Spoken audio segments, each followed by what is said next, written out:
நேற்று நடந்த இந்தியாவுடைய ட்ரோன் தாக்குதல்ல பாகிஸ்தானுடைய தலைநகர் இஸ்லாமாபாத்திலையும் தாக்குதல் நடத்தப்பட்டிருக்கு.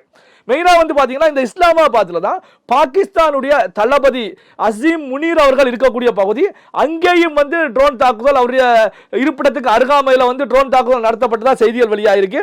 இது மட்டுமல்லாமல் பாகிஸ்தானுடைய பிரைம் மினிஸ்டருடைய வீடு அருகாமையிலே வெடிக்கப்பட்டிருக்கு. இதன் மூலமாக இந்தியா என்னத்தை உணர்த்துறாங்க அப்படின்னா, அதாவது நாங்க நினைச்சோம் அப்படின்னா பாகிஸ்தான்ல எந்த இடத்தையும் எங்களால துல்லியமாக அடிக்க முடியும். காரணம் என்ன அப்படின்னா, பாகிஸ்தான்ல பிரைம் மினிஸ்டரை விட ராணுவ தளபதி தான் செல்வாக்கோட இருந்துட்டு இருக்காங்க. அந்த ராணுவ தளபதிக்கு கூட எச்சரிக்கை விடுக்கப்பட்டிருக்கு. அப்போ பாகிஸ்தானை பொறுத்த வரைக்கும் இந்தியாவுடைய தாக்குதலை சமாளிக்க முடியாத நிலையில தான் இப்ப இருந்துகிட்டு இருக்காங்க. அப்படி இருந்தும் இந்தியாவை சீண்டி பார்த்திருக்காங்க.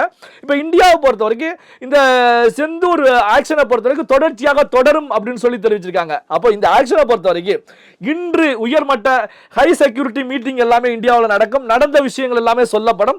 அதே நேரத்தில் பாத்தீங்கன்னா பாகிஸ்தான்ல இருக்கக்கூடிய பயங்கரவாதிகளுக்கு எதிரான ஆபரேஷன்ல இருந்து இந்தியா பின்வாங்காது அப்படிங்கறத நாம தெளிவாகவே சொல்ல முடியும்.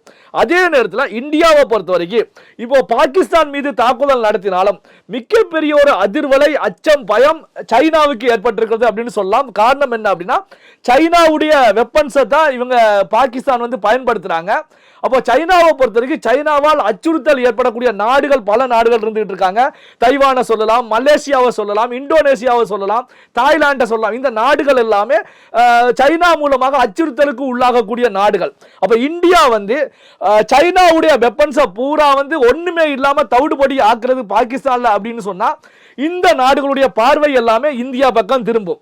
அப்ப இந்த நாடுகளை பொறுத்த வரைக்கும் இந்தியாவோடு பல அக்ரிமெண்ட்கள் போட்டு தங்களுடைய பாதுகாப்பு குறித்த விஷயங்கள்ல பாதுகாப்பு அதிகாரிகள் அவங்களுடைய போர்சஸ் பொறுத்த வரைக்கும் உயர் அதிகாரிகள் இந்தியாவுக்கு பயிற்சி எடுக்கக்கூடிய நிலையிலையும் இந்தியாவை சார்ந்திருக்கக்கூடிய ஒரு சூழலும் உருவாகும். அப்போ பாத்தீங்கன்னா சைனா மீது இருந்த பயம் இந்த நாடுகளுக்கு குளிர் விட்டு போய்விடும், விலகிவிடும் அப்படின்னு கூட சொல்லலாம். இது சைனாவுக்கு இந்தியா மூலம் இந்தியா கொடுத்திருக்கக்கூடிய ஒரு எச்சரிக்கை அப்படின்னு கூட நாம பார்க்க முடியும். அதே நேரத்தில் பாத்தீங்கன்னா உலக நாடுகளை பொறுத்த வரைக்கும்